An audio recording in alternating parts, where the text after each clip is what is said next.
여간첩 김영희는 1983년 10월 25일 국가보안법 위반으로 사형이 확정되었습니다. 어릴 때부터 집안이 너무 가난했기에 그녀는 일본에 있는 삼촌 집에 가서 살았다고 합니다.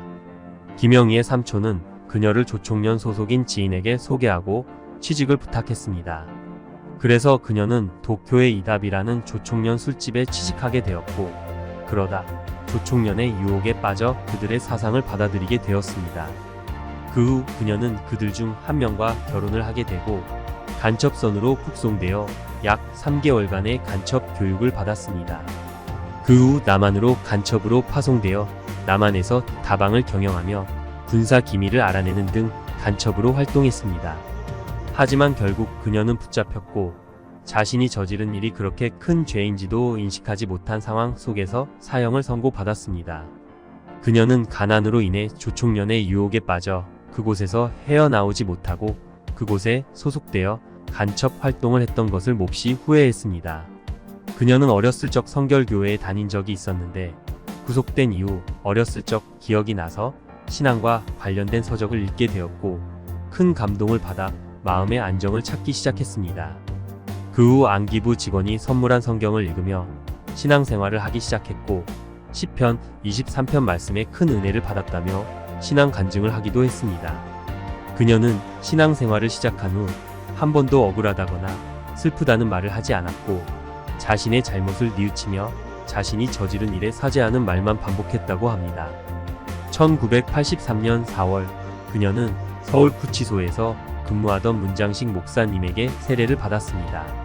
문장식 목사님은 그녀를 체격이 작지만 예쁜 얼굴에 착한 성품을 지닌 신앙심이 아주 깊은 인물로 기억하고 있었습니다.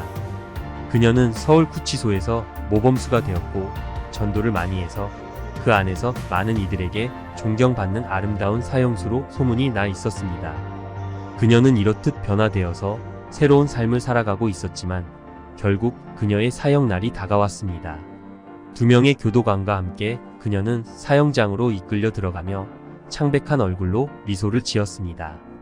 그녀는 부소장의 신문에 차분한 말투로 하나하나 답했고 안구, 기증을 확인한 후 마지막으로 남길 말의 기회가 주어졌습니다. 그리고 그녀는 떨리는 목소리로 이렇게 말했습니다. 자유를 사랑하는 모든 분들에게 진심으로 사과드립니다. 저는 기쁨으로 하나님의 품에 안길 것입니다. 여기 계신 모든 분들도 예수님을 믿어 구원을 얻기를 바랍니다. 그녀는 그렇게 유언을 마치고 자신의 요청에 따라 사형 집행 직전 마지막 예배를 드렸습니다. 예배는 문장식 목사님이 인도했으며 목사님은 하늘나라의 영원한 처소라는 제목으로 온 마음을 다해 설교했습니다.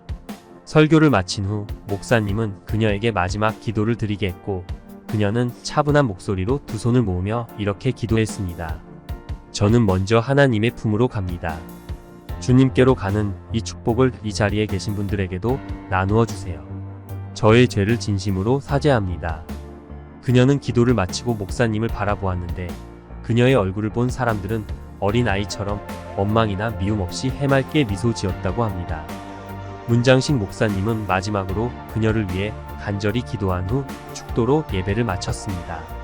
그녀의 머리에는 하얀 수건이 씌워졌고 그녀가 안으로 끌려 들어갈 때 함께 예배를 드린 이들은 찬송가 543장 저 높은 곳을 향하여를 불렀습니다. 마지막 밧줄이 목에 걸리는 순간 그녀는 마지막으로 주님을 외치며 덜컹하는 소리와 함께 모든 것이 조용해졌습니다.